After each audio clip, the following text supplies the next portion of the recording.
এই যে আমি এখানে আলুর চপ বানাবো বলে আলু মশলা দিয়ে মেখে সব রেডি করা হয়ে গেছে। এখানে বেসন গোলা হয়ে গেছে, যে তেলও বসিয়ে দিয়ে গরম হয়ে গেছে, ভাজা শুরু হয়ে গেছে। আর আমি আজকে রাজমা বানাবো, তাই রাজমাটাকে ভালো করে ধুয়ে প্রেসারে সেদ্ধ করতে দিয়ে দিলাম। আর এদিকে বড়াটা ভাজা হয়ে গেছে, যে আলুর চপটা ভেজে নিয়েছি। এবার ওই কড়ার মধ্যেই তেল একটু উঠিয়ে নিয়ে মাছগুলো ভেজে নিচ্ছি। মাছের তরকারি করব একটা বেগুন দিয়ে। মাছগুলো অর্ধেকটা ভাজা বসিয়ে দিয়েছি, আর কিছুটা আছে আরও ভাজবো। সবগুলো মাছ ভাজা হয়ে গেলে ওই তেলের মধ্যেই আমি একটু কালো জিরে ফোড়ন দিয়ে বেগুনটা ভেজে নেব। বেগুনটা লাল লাল করে ভেজে নেব। বেগুন একটু নুন মাখিয়ে রেখেছিলাম, তার জন্য তাড়াতাড়ি ভাজা হয়ে যাওয়ার জন্য একটু কালো জিরে ফোড়ন দিয়ে দিলাম। দিয়ে এবার ওই জিরের গুঁড়ো, ধনের গুঁড়ো, লঙ্কা গুঁড়ো, হলুদ গুঁড়ো, নুন একটা জলে ভিজিয়ে রেখেছিলাম, এবার সেটা এর মধ্যে দিয়ে দিলাম। দিয়ে এটাকে ভালো করে একটু বেগুনের সাথে কষিয়ে নেব। বেগুন ভাজাই হয়ে গেছে, বেশিক্ষণ লাগবে না। একটু তেল ছেড়ে দিলেই মাছগুলো এর মধ্যে দিয়ে দেবো।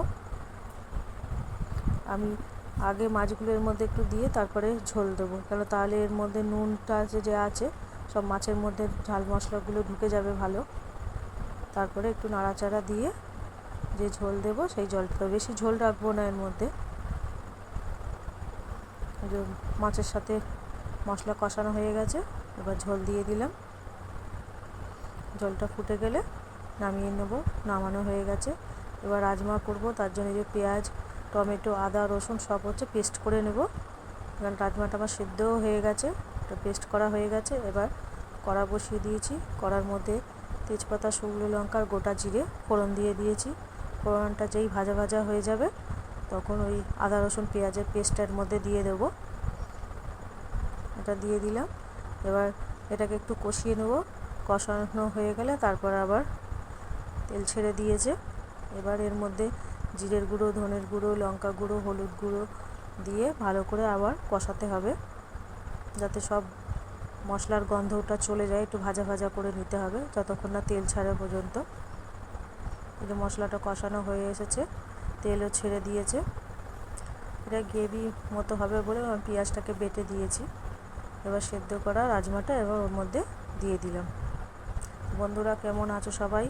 ভালো থেকো, সুস্থ থেকো। এই যে আমি রুটি করছি, রুটি দিয়ে রাজমা রাতে খাওয়া হবে, সেজন্য রুটি বানাচ্ছি।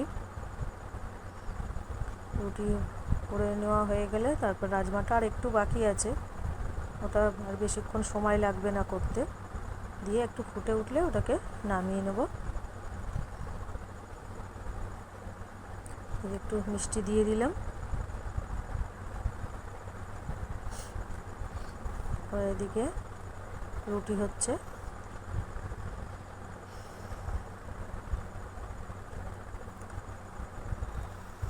আমার রাজমা রেডি, আর রুটিও হয়ে গেছে। টাটা।